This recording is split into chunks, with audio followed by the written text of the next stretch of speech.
Hey, how's it going, everyone? I'm your host, Jericho, along with my co-host, X and Bone Santana. And this is the Raw Report, episode 13, brought to you by the Raw Fantasy Sports Organization, guys. And this week, we got a pretty exciting week to go. We're going to touch on a few topics like trades, the latest injuries, the latest sleepers, guys, and what the mid-season playoff picture looks like. And we'll give you a quick fantasy update as to how we're doing in our respective league over at the Raw Fantasy Sports Organization. Without further ado, guys, it's a very exciting week. So we're seeing these trades come up, and the trade deadline is fastly approaching. So we just seen Christian McCaffrey get traded to the San Francisco 49ers for a couple draft picks. And how do you think that's going to improve the 49ers? Yeah, I think it's a good trade. I think it's going to work out well for them. I think they needed another star other than Debo. Debo's a great player. We all know this, but they needed a running back desperately, especially with Elijah Mitchell going down. It looks like they didn't, want to rely on Jeff Wilson Jr. And, they made that trade for McCaffrey. So, hands down to them for making it happen. And it was a great trade, I think. It was just a third, fourth, fifth, sixth, the rest of their draft, but they got a star player in return. Hopefully he can stay healthy and it'll be a, big bang. I think it's a double-edged sword scenario, right? So on one edge, you get all the owners that have been holding out on McCaffrey, hoping that he may, put up the numbers again. They now have a glimmer of hope with him going to being the focal point of the offense in San Fran. Right. But then the other edge of that sword is Debo owners. Debo owners going to see a drop because McCaffrey is Mr. Do-It-All, right? So Debo's going to see a drop. That that's what they may be looking at. But let's see how that goes. It's either a spike or a drop in Debo. But definitely, the touches are going to have to be shared, because McCaffrey is that kind of caliber player that needs touches to get going. So let's see how that impacts, the Brandon Ayuk owners and the Debo owners moving forward. And I'm not even going to mention that tight end. His name will not be uttered in this show. Waste of an early pick.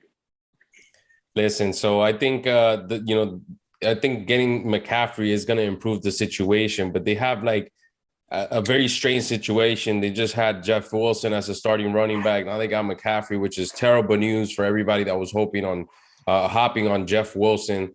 And his production was kind of in and out a little bit, but now he's going back on the back burner. Everybody expects Christian McCaffrey to get the full load of things, especially now that Deebo Samuel is a little bit banged up right now. So Ayuk might get the large portion of the receptions, but we can't count out Ayuk either. So if you have Ayuk on your team, that's a great pickup.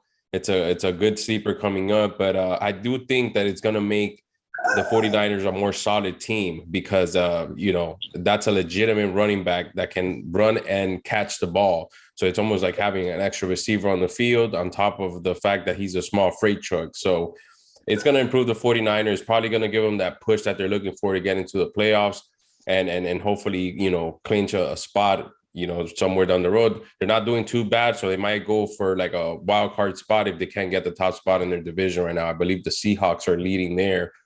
And we just heard James Robinson got traded as well. So that's a great pickup now that the trade deadline is coming up. What can I say about James Robinson? This man practically saved me, weeks 3 moving forward.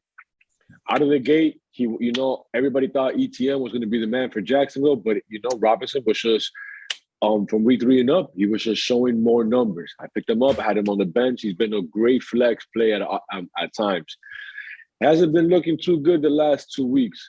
So I'm real glad this trade went through because with Bryce Hall, shout out to him. Hopefully he recovers quickly off of that ACL injury. But and to all Bryce Hall owners, but James Robinson is the pickup. If he's available in your league, put in the waiver wire, drop whoever you got to drop because he's going to be the main guy and from the Jets moving forward. They did say they're going to take it easy on him this week. So he may not be a smart play this Sunday. But henceforth, look for him to be a good, solid flex option in anywhere between 8 to 10, 12-man leagues. And I was really sad to hear the injury of Breece Hall because, man, that was a sleeper pick for me at the draft. And it was just very exciting to see him to start the season. A lot of people kind of went over their heads, Breece Hall, you know what I mean? So he was a sleeper pick, in my opinion, at the draft, the fantasy drafts. And unfortunately, man, I'm down about this. You know what I mean? Breece Hall was supposed to put up a decent amount of points. They got the Jets riding high right now. And I think it's a great replacement. I think it's a good, move for them to move forward. They got Zach Wilson back, and Jets seem to be firing on all cylinders. You know what I mean? So kudos to the Jets, man. They seem to be, gunning for that top position in the division, and they want to give the Bills a run for their money, a run for the playoff spots. So, I think that was a great pickup, but Breece Hall, man, that's the L that they took for that. But, when something goes down, something else comes up. So Breece Hall, I think he's one of those players, it's so unfortunate he got injured right before he was taken off. A lot of owners were happy about him. I think obviously it's going to up the production for Michael Carter. And I think, Breece Hall owners, letting him go must have been very hurtful today on that on the injured reserve. So, big shots to them. They still have a bunch of talent on that Jets offense. So I think they could still win a couple more games and maybe reach the playoffs. Remember, they traded for James Robinson. Do you think he's going to be the starter over Carter? Well, they're definitely going to do a ground and pound. I think James Robinson is more, more of a power back than we think. We know him as a receiving back, but I think he can make some noise. And, 3rd and 1, 4th and 1, 4th and goal, he can make noise. So I think James Robinson is definitely a good time to buy him right now. And he's a veteran presence for that Jets offense. He's had 2 20-point games this season. He could be, he could be. Oh, he's definitely hot on the waiver wire right now if he's available on any league. Yeah, he's a vet right now. We know he's going to bring some, professionalism to that team, to the young guys from Zach Wilson all the way to Michael Carter and, the receivers, Elijah Moore. And they also have, of course, Garrett Wilson. So, we'll see how he affects them. And I think it's going to be, nothing but good things. All right. Enough about the Jets. I pray on their downfall. So it should be very interesting to see, because we just saw, a small graphic this week about the available cap space that most teams have available, right? So we're going to see a good amount of teams trying to make their moves before that trade deadline. It should get interesting. These are just the first 2 trades that we're seeing here, but I'm also hearing players like Kareem Hunt might be on the move. And I know the Browns might need that cap space, especially after paying Deshaun Watson all that upfront money and, him having more allegations incoming. So they might be hurting for money. They might be hurting for draft picks because, you can I guess make up for that cap space with new draft picks, right? So moving forward, guys, we're going to go ahead and take a look at what the mid-season playoff picture looks like. We're going to look at these ballerific teams and let's see who's doing, who's hot, who's not, who's a complete bust, who's winning the Super Bowl, who's a contender, and who's a pretender. And who do you guys have in the AFC? Let's go there. AFC, I think it's the Buffalo Bills. Who else are we talking about? You mean the team that the Dolphins beat? That team? It was like week 3. You mean that team? That's before Tua got a brain injury, bro. You see this Dolphin chinchilla? It means we back. It means back. You know how many Dolphins died making this fur? 0, because we don't hurt animals around here. God. Listen, I definitely got the Kansas City Chiefs. And I got the Jets up in there, the top 3 right now in the AFC. Oh, my God. Look. I'm going to go in there. I'm going to stick the dagger early. early. The Jets, top 3. Look, the Jets, the AFC East, and the NFC East are the only divisions in the NFL right now with 3 teams with winning records. 3. Yeah, but would you put the Jets above the Bengals? Come on, they just threw for 400 yards, bro. Guys. The Bengals have a losing division and conference record. Right now, they're outside of the playoffs looking in. They're not even the top 7. Right, Baltimore right now. The Jets are 5-2 right now, guys. 5-2. The Jets are 5-2. All right, they could end 11-5 and lose in the first round to the Bengals, who are like 9-8. That's true, but that still doesn't eliminate the fact that might be a playoff contender. I mean, come on, bro. They're over the Miami Dolphins right now. They're top 2 in that division. They're giving the Bills a run for their money. Nobody would have expected the Jets to do good this season. Let's be real, guys. They started the season with Joe Flacco. Look. I think Joe Get a look. Burrow above Zach Wilson or Flacco. All day, every day. I agree with that. I agree with that sentiment. Let's not get too hasty now. The Jets haven't played the Bills. All right. Before we go out and saying they're giving them a run for their money. If anyone's giving a run for the money in that division to the Bills, it's the Dolphins. Everybody knows they're the two best teams talent-wise. The Jets, we can say whatever we want about the Jets. At the end of the day, winning is winning, and that record right now stands at 5-2. So we have to talk about them right now in midseason playoff contention. Right now they're in. They're not looking outside. Right now they're in the top 7 seed, along with the Titans, who I didn't see that coming. Everybody picked the Colts there for the AFC South. And then who else is available? The Chargers. You can't leave out the Chargers. The Chargers and the Dolphins. The Chargers and the Dolphins right now, and the Bengals are a wild card. And everybody else, the leaders would be the Chiefs, would be the Bills, it would be the Ravens, and it's the Titans. We know. Titans. The Titans. That's it. Because the AFC Titans, South is ass. The Titans get lucky because they're in a terrible division, and let's just be real with that. They're in a horrible division to begin with. I do see the Chargers going over the Dolphins, and I do see the Bengals doing a lot better now in the second half of the season. Due to the amount of injuries that the Dolphins have, I can see them having a little bit of a stumble. So I think they're just going to flat out end up competing for a wild card spot, and just from looking at the charts, I mean, they could probably end up competing with the Colts for that spot. So we'll see what happens, because I think that the Titans are very undeserving to even be mentioned in that spot, because we all know they don't have a good football team. That's just like a gimme, just because they're in a horrible division, they're probably going to end up clinching a spot, but unless they lose enough conference game, enough division games, maybe they don't make it, because the Colts aren't any better. But we've seen teams with losing records make the playoffs before. So, I could definitely see the Dolphins falling into competition for the wild card spot. So we have to be on the lookout for that. You know what I mean? Because Tennessee is kind of like that, that X factor right now is kind of messing it up for everybody else. I agree with you, except for one team. I see the Jets falling off out of the whole playoff race, and it'll definitely be a battle for Cincinnati and Baltimore, to see who's going to end up being the division leader and who's going to end up having to eat the wild card punch, and the Chargers, because the Raiders are not looking hot, bro. I disagree. I think the Raiders are going to turn it around. I think they hit a patch on their schedule. I think they're going to play some teams like Houston. They're going to play some other teams. I think they might beat the Chargers. And then it'll come down to a Chiefs game. And if they can take the Chiefs down one time, people will start believing. They're 2-5. They're 2-5, but there's a lot of teams right now that are 3-3 and 2-4. There's a lot of good teams there that can even out the surface, and they can rise up from that 1-4 start. They're 2-5. No, they're 2-4. They're 2-4. They're 2-4, bro. This is a team that we dubbed in to be into a super division. Everybody in that division could possibly go to the playoffs, and the Raiders they still could. The Raiders, the only team looking good in that whole division is the Chiefs. Patty's still doing Patty things. Everybody else is underperforming.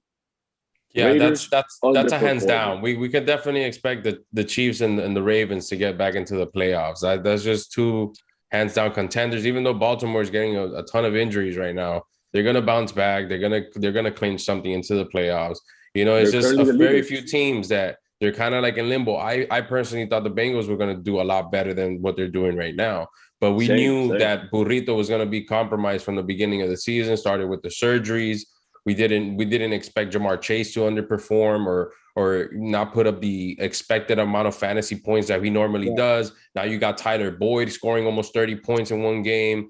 It's a lot of changes going on right now too. You have a lot of stars on that team as well, but nobody would have thought that they had such a shaky start to the season, man. They're supposed to be one of the top four teams, if you ask me, in the AFC.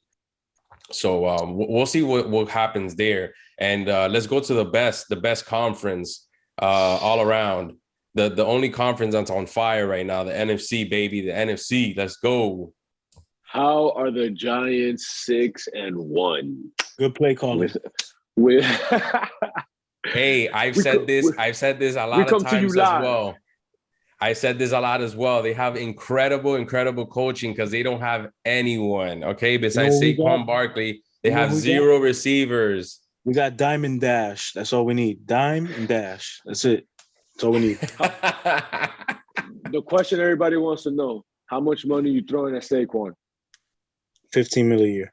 My question to you as a New York Giants fan is, what do you do about Daniel Dimes? Because we all know that's not the quarterback in New York, man. Okay, what we do with Daniel Dimes, the thing is, when you have two guys that are this good early on in their career, you ran for 100 yards. Bro, can you let me talk? It's my turn to talk. I let you talk about the Dolphins all you want. All right, let me talk about my Giants real fast. All right, when you got two guys that are this young, and, you weren't sure about either one. We had one guy giving up turnovers. We had one guy with injury problems, injury concerns, and you don't really pay a running back. However, this is the best running back in the NFL, bar none. And he's due to his 15 to 17 million per year. He'll probably get it. And I think they'll tag Daniel Jones. I think he'll be the player to get tagged. Everyone's talking about it. He'll get that top 5 money at least for 1 year. And, they'll give him another year to see what he can produce, because they're saving a lot of money by not even keeping him. And, and really rolling the dice on him this year. He's shown that he got the balls. He just needs he needs his Stephon Diggs. Because right now he's looking like a baby Josh Allen with no Stephon Diggs. And he needs his star alongside him. And, everything's coming together little by little. Oh, damn. Yeah, that's good pickings. That's good. That's a good analysis. I didn't think about it that way, bro. But he definitely could, bro. He surprised me. I remember after the Dolphin game, right? I'm looking at my TV schedule, see the Giants game. Like, I got Saquon on the roster. Let me see how my star running back doing. And then I couldn't believe the stat. Daniel Jones had over 100 yards rushing. And bro, and they needed to stop. They needed to stop the Giants on 3rd down. And this man ran a fake for 17 yards up the left. Like, if he hadn't been running all day on their asses. Yo, Jacksonville didn't know what to do. You know what? What if Danny Dimes needed the play calling coach and Brian Dable that he has in right now? Right. Remember, this is just an early mid-season report. What if he starts showing out? Yeah, what if he goes off? And I think, the play calling, as you mentioned, is one of the things that are leading the Giants to 6-1. But what if they get him a star receiver? Give him a chance to really throw the ball. Now he has a line. Now they're running the ball more, and he likes to run the ball. He's a tough quarterback. He's a big kid who can take the hits. Tall quarterback. He likes to design runs. He can be like I don't want to say a poor man Josh Allen, but he can be the Josh Allen to his team. He really could, because he does have the stature for it. But I know you guys have seen the reports, just like I have, throughout the years. But why do players find the tag disrespectful? Yeah, the simple reason why players hate to be franchise tagged is because it delays the process of you getting your bag an entire year. And so many things can happen in an entire year because, for example, if you end up getting injured, you're no longer getting the same bag anymore. You know what I mean? So, and the franchise tag kind of like delays that process. They're willing to pay you 1 year salary of what you're kind of worth, but you're not maximizing your value essentially. So that's why these guys end up on bad terms. Well, yeah, but a lot of times you get the same money as the guy that's the 5th highest paid in the league. They take the top 10 money and they'll pay you the 5th highest. So you're getting the middle of the top 10 highest paid players for that position. So for a quarterback, that's pretty good. So imagine Daniel Jones getting 30 mil a year. Does he deserve that? Absolutely not. But did they commit to a long season? Would they commit to a 5 or 6 year deal for 25 mil? I wouldn't at this time. I'd rather give him 30 for 1 year and really see if he's worth it for the next 6 or 7 years. Yeah, I would say the same. I think they should wait, but he's not a $30 million quarterback. And any team will throw. He'll get paid. You know, any team would throw $30 million at any quarterback they feel that it's worth hanging on to, but they could strike out more oftentimes. Look at what's going on in Denver with Russell Wilson. I mean, does he look like a $200 million quarterback? Absolutely you got not. Geno Smith right now has the Seahawks clinching the playoffs, guys. And we all know that division is not good at all. You know, as we're sitting here talking about the NFC, the Seahawks are up there. They're up there if they're not top 4, they're top 5 right now. And Geno Smith is taking them right there. You know, they have Aaron Rodgers from the outside looking in. They have Tom Brady right now from the outside looking in. So the NFC right now has a good 4 or 5 teams that are just absolutely killing it. And let's not forget my Philadelphia Eagles, the only undefeated team in the league. Let's not forget it, guys. Don't you forget it. Shout outs to them. Bravo. We're about to go 7-0. We might never lose again, guys. I ain't playing nobody. You ain't playing nobody.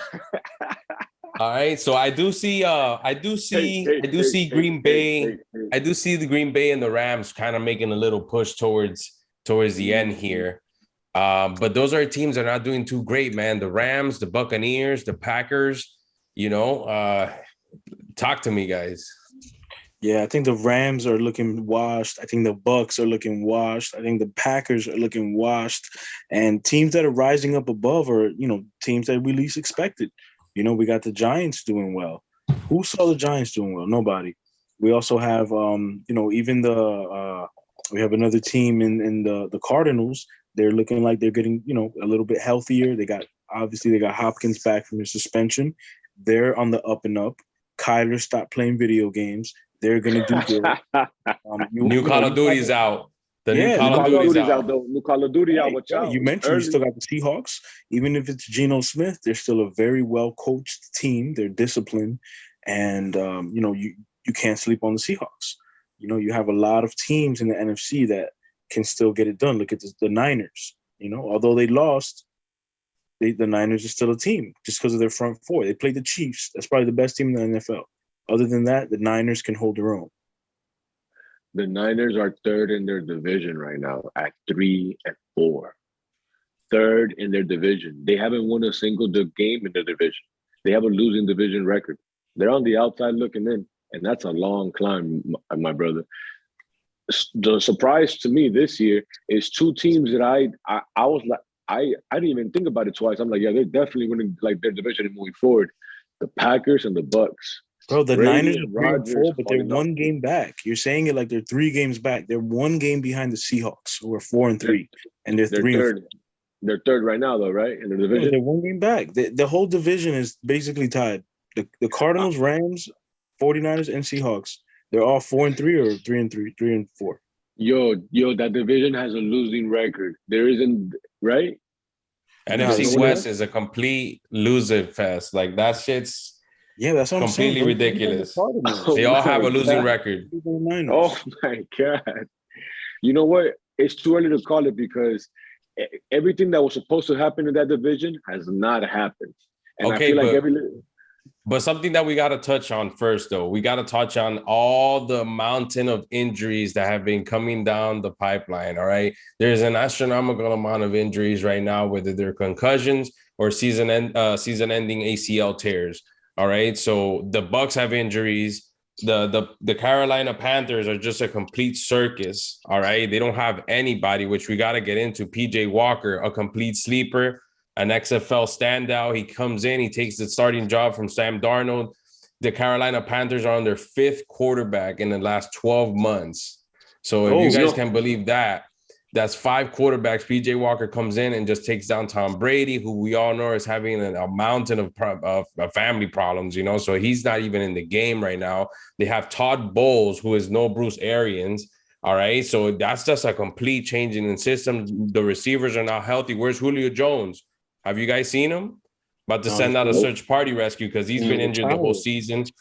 But who expected Mike Evans, Julio Jones? You expected something from him? Julio Jones is out. Chris Godwin has been inconsistent. I mean, it's just been a complete circus out there, guys. And for that reason, Tom Brady has a losing record right now, and they're kind of, you know, they're going in on him. 45 years old. That's it. You're done. Yeah, get him out of here. It's over, bro. Those are the last two pillar of quarterbacks, that we grew up on watching, and they're well on their way out. Well on their way out. It's a wrap. It's not looking good at all. Right. Let's move on to the PJ Walkers coming out of the XFL and just really shining this year. He's going to be in the Panthers for a long time. Let me tell you right now, he's a franchise quarterback. All right. If Kyler could be Kyler, PJ Walker could be Kyler because he's one of those quarterbacks. He's electric. He just beat Tom Brady. Everyone's all over Tom Brady's, all over his dick. And it really took an ass whooping, like a 21-3 ass whooping from PJ Walker in the Panthers after trading Christian McCaffrey. Like, we don't need him. And he was the franchise back. Everyone assumed that the Bucs would just walk in and win, and that's not what happened. I want to tip my hat out to the Panthers. I think PJ Walker is going to be a problem.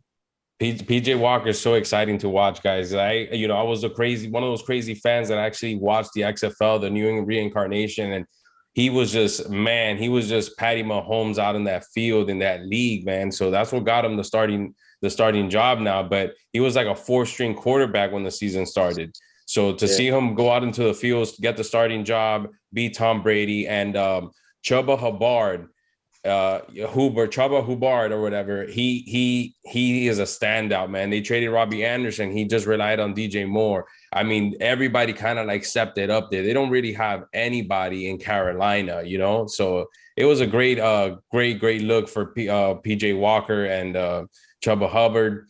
And I think he was a great sleeper pickup. I don't know about you guys, but I was hurting in running back, so I picked him up. He came through for week 7. And let's talk sleeper, guys. Let's talk about these replacements that are taking over these starting roles for these injured superstars. Benjamin with 25 big points last week for the Cardinals. Yo, great pickup for me, man. When I found out about the Connor injury, I looked down the depth chart, and boom, yo, he's been a good flex for me. I want to say one of my sleepers, on the year has definitely been someone that I did not expect to do so well, but it's Amari Cooper. I took him late in one of my drafts, and needless to say, he's been balling out this year with the Browns. Jacoby Brissett is the quarterback. We know they don't have Deshaun back yet. However, Cooper's been putting up stats, guys. He's been putting up 4, 28, 26, 20, 14, 10. Like, he's putting up decent numbers. And I think this is a good matchup. Maybe this upcoming week, he's going to play against Cincinnati. We know they like to air it out. Maybe, Cleveland won't run as much. And I think Cooper could be a good sleeper this week. Speaking about Cincinnati, one of my other sleepers this year has been Tyler Boyd. Now, it's been boom or bust with Boyd, right? Because he'll give me a 28-point game and then give me 2 straight games of single digits, like 9 points here, 7 points there, and then boom, 34 points. And then 10 points here, 9 points there, another 25-point game. He's had 2 career highs in this season alone, receiving-wise. One time for like 130, and then 3 weeks later, another career high with 151. But it's boom or bust. It's not consistent, but definitely a sleeper. It's worth holding on to on the bench. ETN from Jacksonville, he's going to get a tremendous amount of workload. He's going to be a top 10, top 5 pickup now. If you can have him on your team, that's definitely a sleeper in my book. I think the Jaguars are set to make that power push now that we're in the second half of the season. Trevor Lawrence seems to be getting very comfortable out there. Christian Kirk, he's doing everything he can out there, man. So he's definitely coming through for them. But don't sleep on ETN. I think he's gonna completely bust out right now in the second half of the season, and you got to be on the lookout for him. One guy I want to throw out there is Chris Olave, because he seems to be getting all the reps out there. Michael Thomas is injured, extremely inconsistent. He's been hurting my whole team. All right. And Michael Thomas is going to be down for a while. He's just going to be inconsistent. Chris Olave has been the sleeper of the season this year, especially out there in New Orleans, now they got Andy Dalton as the starting quarterback once more. I don't think Jameis is coming back this season, guys. He has a completely fractured back. I definitely don't see him coming back, but Andy Dalton can connect with Chris Olave. We out here. Jameis is playing this week. Oh, he's back? They already said it all. He's back, right? No, I think he's out. Nah, Dalton is a starter, bro. Oh yeah, I Dawson's think a they starter. said Dalton is. Another guy I don't know I what's up want with to put Jameis. out there is Chase Claypool. I mean, he's been coming Uh, through. I played him by mistake last week, and he came through clutch. I mean, like I said, I played him by mistake, and he came through clutch. The last 2-3 games, he's been very consistent, guys. So he might be coming up now in the second half of the season. So that's a good sleeper pick for me. One other person I want to throw out there is Michael Carter. He's going to definitely get a good share of receptions, maybe just for this week, but he's going to get a good share of the touches. Be on the lookout for Michael Carter on the Jets. okay, absolutely. I think he's gonna definitely get some more volume, especially that Brees Hall's hurt. Yeah, guys, so that pretty much wraps up our show for this week.